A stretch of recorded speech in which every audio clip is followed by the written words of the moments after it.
So today I'm with Vicky and Rob from SICKSENSE. So thank you so much for being here. Thanks for having us. So you released your album Cross Me Twice like 2 months ago, almost. So how does it feel? Are you happy with the response from the fans and critics? Yeah. Oh yeah, definitely. I think it's been a really good debut. It's gone as good as we'd hoped. It's gone pretty well, so we're getting some cool touring opportunities as well because of that. So some are announced, some we're working on some other things for later in the year. So hopefully things pan out. But yeah, really cool response, especially the sales we made in the UK. That was a big surprise. So really happy about that. Yeah, and I think mostly most people that listened to it had really cool things to say about it, and I think that's what matters. So did you feel this new album as a new start for the band? Because a lot of changes happened, a new lineup, a label, and Yeah. even the sound is different. So it's like almost a new band. Yeah, for sure, for sure. I feel like it set the tone for the future of what Sixth Sense is going to be. Um, we didn't exactly know how it was going to end up sounding when we first started working on it. We just, threw all the ideas on the table, and it turned out to be this. And I think it's a good foundation for, what's to come. So, can you tell me more about your new lineup? Because you have different musicians now. So how did it work together? Oh yeah, that was like we had the previous lineup that was there for the Kings Today, Fools Tomorrow era, and they were working on this album too, Cross Me Twice. But then there was like personal stuff and professional stuff going on in their lives, so we split from them because they just couldn't commit to what the band needed to help us move things forward in a more efficient way. So then we ended up finding our new guitarist Phil, who also does a lot of our graphic design work. He did the album artwork on this Cross Me Twice record, and he's been doing a lot of the filming and editing of our music videos. And then shortly after that, we still had our previous bassist Sam, but he kind of dropped the ball really last minute on us, so that forced us to get Rich. He like really stepped it up super last minute, like 2 weeks before we had like our first music video shoot. So he learned like everything he needed to learn for then, and he did a great job. And then we re-recorded a lot of parts with both of them, and they're still on this new record as well. So that's how we got those guys. And then yeah, I guess we did have Joe was before this, our drummer as well. He came before the new members because the first guy to leave the old Six Sense lineup was the previous drummer, Cody. Yeah, Very long story. it happened. Yeah. Yeah, and you also moved to Arizona, I think, in this period. Yeah. So Yeah, we moved to Arizona, and that was really the starting point for a lot of the changes that happened in Sixth Sense, but in our lives in general. I think when you put physical distance between people, it really shows whether something can work or not. And it became really apparent that, the sacrifices that we were making for our music, constantly going to Montreal, it just wasn't going to work the other way around. So now, thankfully, the two guys, Phil and Rich, they don't live in Phoenix, but they're very happy to hop on a plane and come down here and practice with us and do what we need to do.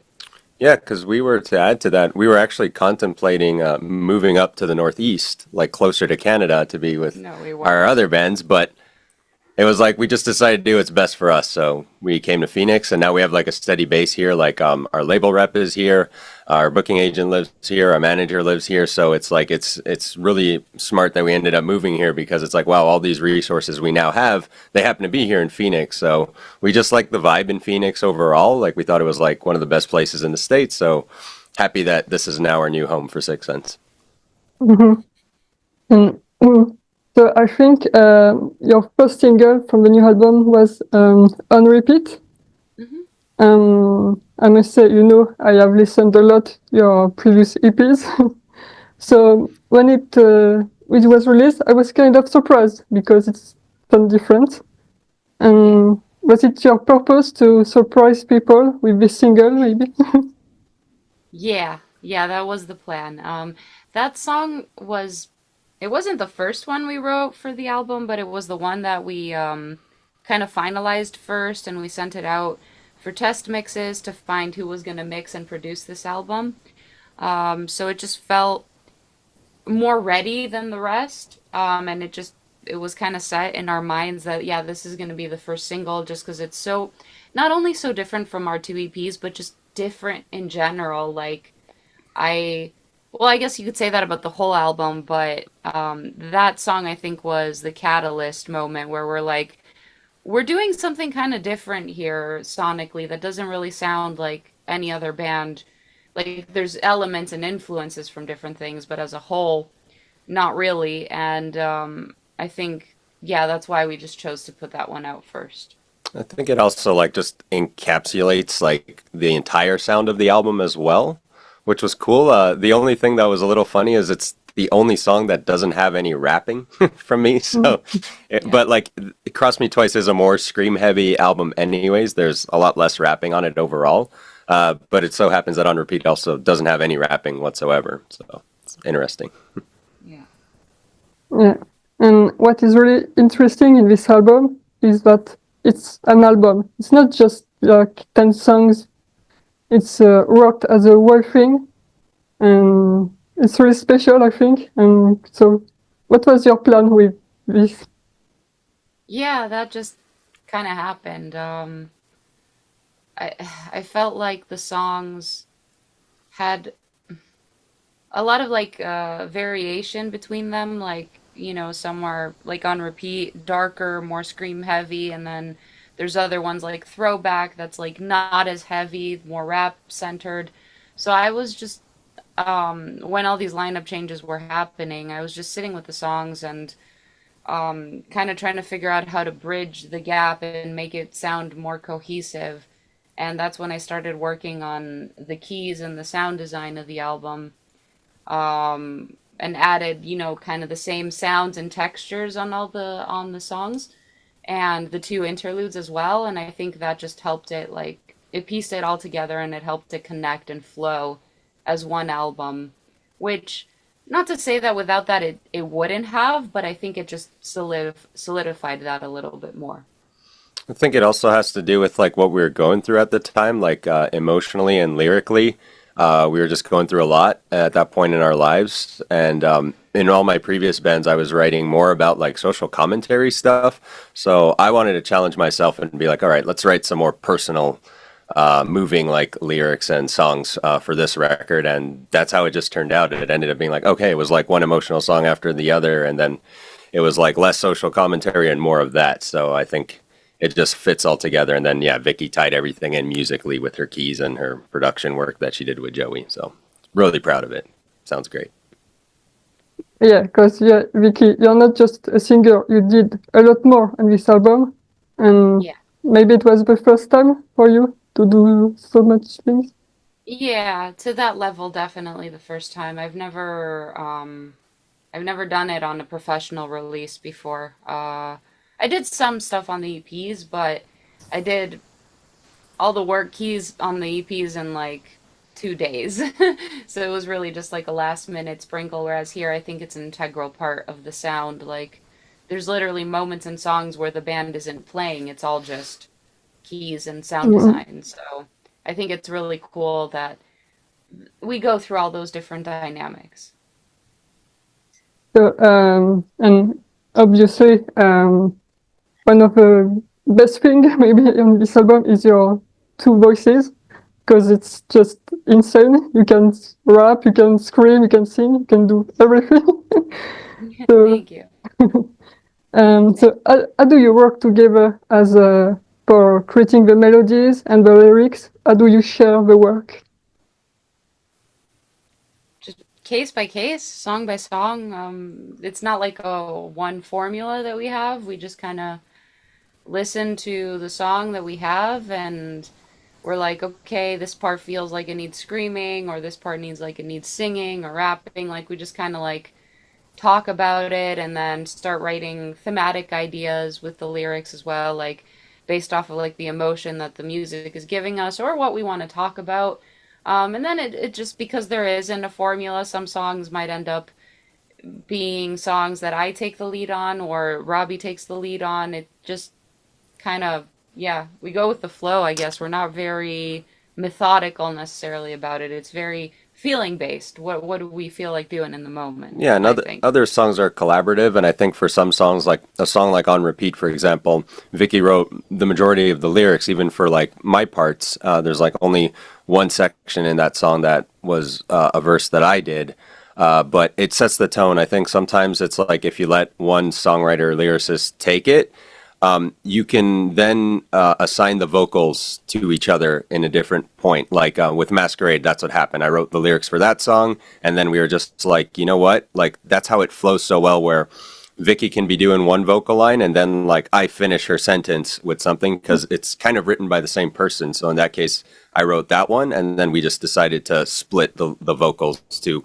whoever was better suited for it. But then there's other songs like Throwback where we collaborated on that. Like I wrote one part, and then Vicky's like, "All right, let me write Most of her them, part," and then she did her thing, and then we'd work on the chorus together, come up most with of them words were here and done there. that way though. Yes. But yeah, it just case by case. Yeah.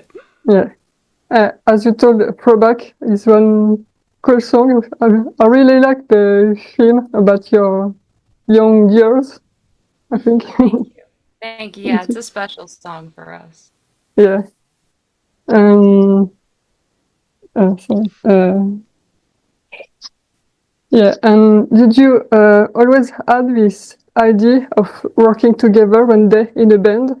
Because maybe Uh, people don't know you are married, so Yeah, no, no, it just came after. It wasn't something we were like, yeah, we're gonna start a band together. It just kind of happened and we just went with it. yeah, the Yeah. opportunity presented itself for me to work with my wife, so I'm like, all right, let's take it. I invited her to do this. I'm like, hey, this makes sense to do it here. But in the past, there was always something that like our friends would joke about, like, hey, why don't you guys start a band together? And it's like, oh, that could be complicated, but and it is. But here we are, and we're making it work. We're figuring out a way to make it work, so it's fun. yeah. Um, so if you can talk about the song Masquerade Parade, because I think it's my favorite song. So, Nice. and the video also is really interesting. So, what Yeah, about it? the video is definitely the one that had the most like weird and cool and trippy ideas to it, the most elements compared to the other videos, like multiple days of shooting and different scenes and backgrounds and environments and all that. Um, and probably our heaviest song on the album too, I think. It's like our most metal song. Um, And I think yeah. thematically, it's like about like the lyrics are about just society and other people around you always pushing you to think the same as them. And that's kind of the same concept that we wanted to have with the music video. It's kind of like a parade where it's like there's only moving forward. There's no like time to think about anything or move backwards or sideways. It's just like it just flows, like it goes into one scene to the next, like as the lyrics and the music video is going on. So it's really cool in that regard. Or like a parade, how um, you know, people just blindly follow what they're told to do, you know. Um, I think that's it's more of a societal song, not necessarily political. Just the world we live in right now, it just feels like a lot of people are like echo chambers of other people around them. Like they don't just stop to think for a second, like, wait, do am I really about all these things that I'm saying, or am I just saying them because these other people told me, to feel this way and I feel this way. I just think a lot of people don't stop and think. They just like talk and act before thinking. And the chorus to Masquerade, that's the only part I wrote lyrically. It's kind of like the opposite of that, where it's just like I'm comparing all the noise around you to like vultures, because vultures are just waiting for you to to be in a feeble situation so they can like feed off of you, and I'm just kind of like, well, just ignore them, just do your thing, you know. I think more people need to stop and think and be like, okay, what am I actually about, not what people are telling me, you know, which I think happens to everyone at some point in life. I just don't know when. Sometimes it's too late. I don't know. Yeah, it's like a kind of like a peer pressure song in It that regard, is. where it's like, yeah, people want you to think exactly like them, and sometimes it's like okay to be like, you know what, I don't agree with that. Maybe can we talk about it? But we live in a society where people don't want to talk about it; they just want to get mad at you and insult you instead. And you're like, okay, well, I'll just do this thing instead, and like whatever, I'm gonna do my thing anyways. And that's like, I think the later verses and Vicky's chorus are really more about that. Like I'm just gonna stand up with myself for myself, even if like people disagree with me and want to tear me down about it. It's like, okay, well, I feel in my heart I'm doing what's right or believe in what's right, and you know, other people can feel the same. It doesn't necessarily mean that both sides are wrong or right. It's just a difference of opinion and a difference of lifestyle. So that's what it's about. Okay. And just after this song in the album, there is a in this carousel, sorry. And I don't know if it's only me or not, but the first time I listened to the album, I thought it was only one song, you know, the guitar riff following the Masquerade Parade. I think it was in this song. I don't know why. And Because it It connects connects. well. yeah, Yeah. Yeah.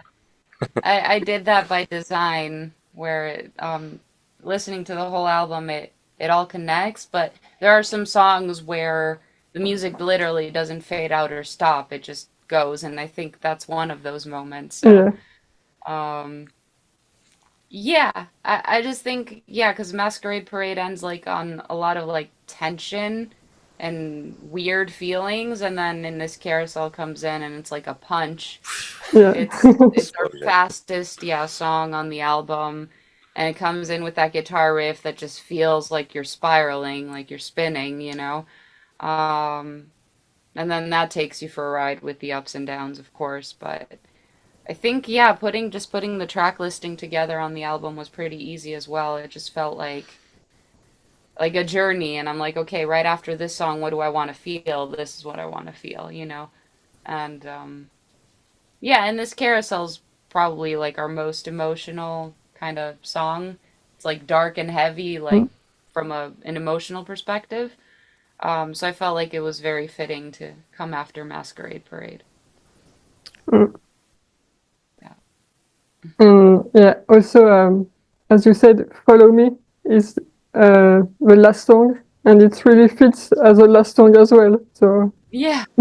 Yeah, because I just feel like you get kind of emotionally destroyed in the two previous songs, and then Follow Me comes in, and it feels more like a resolve to everything that you're feeling. It's like it's got like a hint of hope to it, but it's more like resolve. It's like I'm okay, you know, everything's gonna be okay.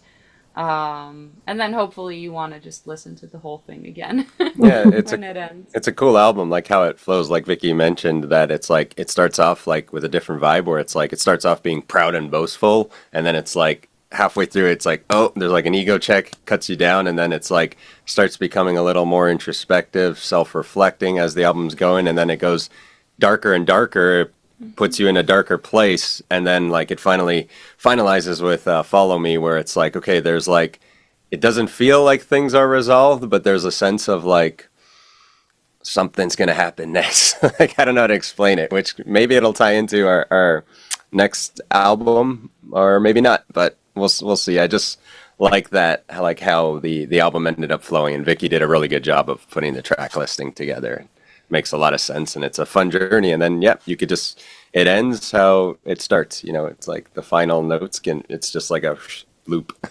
You could just listen to it on repeat. yeah, and as the interludes where you can hear some part of the songs, it's Yeah, really it's thank you. it's a nice idea. Yeah, yeah, the interludes were put together that way. After we had all 8 songs done, I'm like, okay, what can I do here? And I wanted to do one of them is kind of like a foreshadow of what's to come. It's Fever Dream. It's using pieces of songs that are later in the album. And then Here Come All the Memories is just a throwback to throwback, essentially. Mhm. Because I knew the two interludes were going to end up being very similar because I'm doing both of them and I'm using, elements of the album that are similar. So I'm like, okay, how do I differentiate them a little bit? And that was the idea I had in the moment. And so you did quite a few videos. So what about them? I know it's part of promotion for the album, but is it also a way for you to add more visuals to the songs? So Yeah. do you like it or is it boring? Yeah. We like putting together the music videos. We like coming up with like concepts and ideas that will suit the song, like we don't want to just be like, okay, let's all go in one room and film a performance, unless the song calls for it, of course, and it fits the vibe. But we like to challenge ourselves and think like, okay, when you're listening to this song, what visual comes to mind? Is the whole band together? Are we separate? What color do you see? A lot of that was with this album. Like we're like with Wildfires, we see a lot of yellow and orange. Obviously, with On Repeat, we see a lot of pinks and purples, like the album cover. It just it's funny how your brain associates color to music as well. So sometimes that can be the start of a video too, just the color scheme. Yeah, that was all Um, intentional, like with the yeah. colors that Vicky's talking about. Like we had the album artwork colors and we wanted our first music video, which was ended up being On Repeat, to reflect that and have that. And that's why we incorporated the flowers in that as well, appear on the album cover. So we tied that all in together so that like when people finally saw the album cover or get the album artwork, they're like, ah, now this all makes sense. And another point I wanted to say is I don't view Six Sense as a traditional band. I view it as like a multimedia project. Like all these artistic elements matter to me and the band as a whole. It's like from like everything. We do everything ourselves. I do the drawings for like the album artwork and then Phil takes it and makes it actually good because I draw like a little child. Then like we're really like hands on with like the music video ideas. Like Vicky and I sit down with Phil and we talk about them, discuss them. And then Phil ends up directing and editing them. Then, like, we're even doing our own merch designs now. Phil's designing that, and then I'm even screen printing the T-shirts. So it's a lot of fun, and it's just like music happens to be the vessel that like we build all these other artistic pursuits around. So I like Yeah. that about it, but it definitely matters to me a lot, the music videos, even though like the industry doesn't seem to care as much anymore. They're actually more about like these TikTok style reels that are just very short, just, film them in different locations and pump that out. But I like the overall picture. It's like every music video to me is like a little short film or like a little movie. And then it's cool that we can happen to tie them all together, like in the grand scheme of things. So it's like kind of watching a movie with the album. So I like that. And yeah, we have two more music videos as well. We really went all out with this record. So we're going to have some more in the next few months. Okay. Yeah. And but obviously you had a release show and more shows in the US. So uh, I think it was your real first shows as a band. I don't know if you had shows before with the EPs. I don't remember. We only played two shows in Montreal for the EPs. Yeah. In total, the band has played less than 10 shows to this day. I think we played one, two, three, four, five, six, seven, 8 shows total. Yeah. So yeah, we're just starting out. Yeah. So you have a tour with Spank, Adema, I think, in the US. Yeah. So it's Yeah. really I remember these bands from when I was younger in Yeah. magazines, you know. So Same. it's really like a new metal tour. Yeah, So they're legends. So also the Union Underground. So it's the Union Underground and Spineshank co-headline, and yeah, we're very excited for that. Those are bands we listened to when we were kids. So it's yeah, cool to be touring with them like 20 plus years later. Yeah. Yeah, like if you would have asked us if that would happen, how would we know? It's cool. It's cool as our first tour as well to be playing these theaters, established bands. Um, Yeah, I think it's going to be an interesting crowd too, because it's going to be a lot of people from that time, that generation, probably in their from their late 30s to 40s, 50s, but I've seen a lot of those people bring their kids to the shows too. And we've seen that like the kids like Sixth Sense, so that'll be fun. Yeah, we um, experienced that with Snot. We got to do the very first Snot reunion shows that happened this year in 2025, and Snot's doing even more shows. We're gonna play with them again in the middle of this tour in Flint, Michigan, which is cool. But yeah, we just experienced it with them, like Vicky's saying, like fans from their time came to see them, and they brought their kids that are like more closer to our age. And the kids really liked us, so it was really fun. It was like the parents liked us, the kids liked us, so we're very grateful that the Union Underground and Spineshank are taking us on this tour because it just opens up a new audience for us where it's like the older crowd will find us and be like, oh, you know what, this younger band's good, and like maybe they'll bring their kids along, and that'll these are all lifelong fans you're just building like from different generations, which is really cool and exciting. So we're looking forward to it. It's going to be fun. Mm. So it's really. Do you think there's a real new metal revival when I see a tour like this? yeah, there is for sure. I mean, I don't know how it's gonna end up. I don't think we're necessarily gonna go back to people being like, "Oh, new metal sucks again." Like, I think it's here to stay in a sense, but maybe like the hype will die down a little bit and then another genre will pop up. But I think a lot of the really good new metal bands, they never left. They were still playing shows, and then those that did leave, now that this is happening, it's an opportunity for them to come back and really get people with the nostalgia. So I can't predict what that's going to be like in like 5 years, but it's definitely a thing, and definitely here in the US. I don't know how much of it I think in Europe too, actually, honestly. I'm seeing a lot of bands, younger bands, try like having a more American kind of groove, new metal-y sound that wasn't really a thing 10 years ago. So I'm hoping it stays because I like this kind of music. I think it's like more modern and more timeless too. But only time will tell. Yeah, and I think there's like a lot of bands like us that came onto the scene with more of the classic new metal sound. And like in the past decade, there was a lot of those bands that came that helped bring like this new metal resurgence with the younger bands. But that's giving like, I guess it's like, I don't know, what came first, the chicken or the egg? It's like, is it because of the younger bands that now there's like a bigger hype for like the older bands to come back and do their thing? And like people are super excited and they're selling out all these shows. I don't know what it is, but You don't need to know. I It's fine. think also though with like bands like us as well, we may have started with like trying to do that like classic traditional new metal sound, but we're also evolving. I think there's a lot of new metal bands that are more like new metal core-y and like there's a lot of deathcore elements with stuff like that. Like a band like 1056 is great.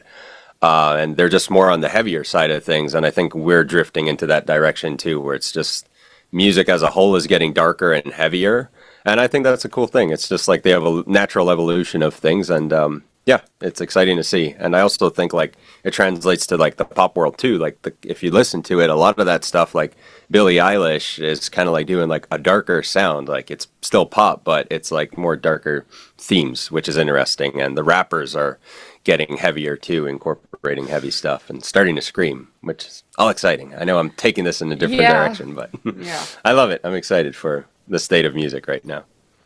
Yeah, and do you agree if I call you a new metal band, actually? Yeah, I think so because I just think it's a genre of music that, when people hear that, oh, this is a new metal band, like what does that even mean?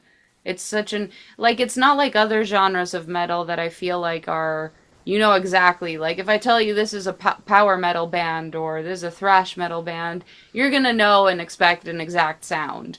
I think new metal has always been very open because even from the bands that popularized it, you go from Korn to Linkin Park to Limp Bizkit. All these bands sound different. So I just think it was always a wider spectrum of sound to begin with. So I think that's why we adapted that as well because I think our sound is so different that it's like, well, I can't really call it one specific genre. So instead of like saying we're 10 different genres, let's just call it new metal, you know?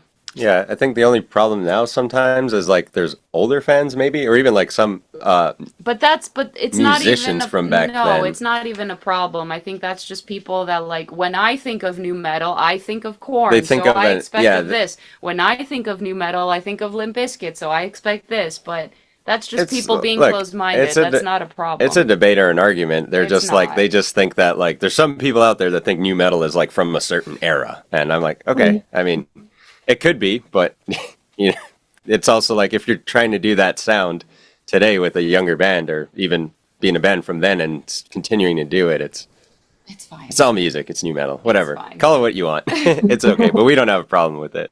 It's fine. Okay. So obviously, Yeah. stupid question, I know, but any plans for coming in Europe? You know, I have to ask. Yeah, no, not yet. I mean, we obviously want to, but it's just logistically and financially would be a lot tougher for us to do. So I feel like the band just needs to do a few US tours first and just build ourselves here. And I feel like our European audience is growing as time goes by, and hopefully we can make it happen sometime soon, maybe for the next album. But we're always working on it. We're always trying to, do more. So we'll see. Yeah. Um, Also, I wanted to talk about the importance for you of building a community, because you are on Patreon, you have Twitch, so Yeah, it is. It is. It's always been really important to me as an individual, but then for Sixth Sense as well. I guess it just started from my childhood and the bands that I liked. Back in the day, they had like newsletters and street teams and stuff like that. And then the internet made it a lot easier for people to connect with their favorite bands. And I just think it's really important because music kind of brings us together, and one way that people like to connect is through their favorite bands. So I think, if Six Sense can help people do that, like I'm all for it.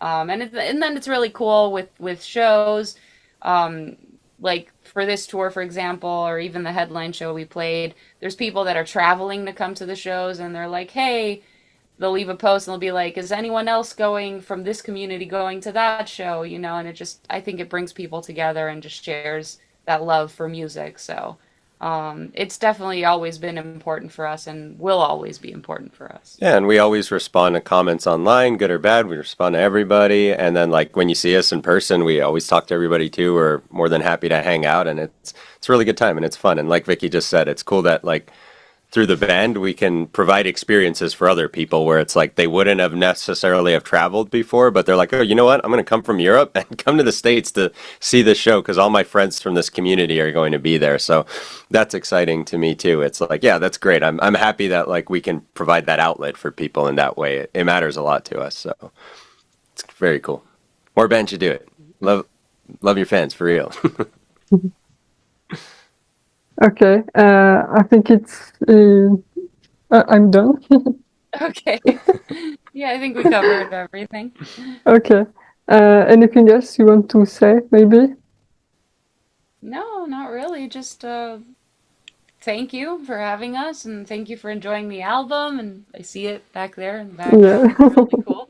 Um, yeah, no, we're really excited and very happy, and we'll see what the next chapter of Sixth Sense brings. Yeah, we want to just play more shows, I think, to support this record, and hopefully we can start working on new music too. I'm always excited to work on new stuff, so Yeah. Okay.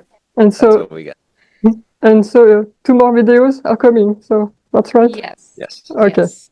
We will Soon. see that. One this month and maybe one in July. I'm not sure. Maybe for the tour. We'll see. Mhm. But one later this month for sure. Okay. Nice. Yes. Awesome. Okay. So thank you very much for your time. Thank you. Thank you for having us. Yeah. And I don't know. See you soon. We'll Yeah. I see. We'll guess. see you hopefully soon. Yeah, Yeah. we'll see you very soon. Thank you so Yeah. much, Flora. We Thank you. appreciate you. Oh, Thank you. Bye bye. bye. Bye.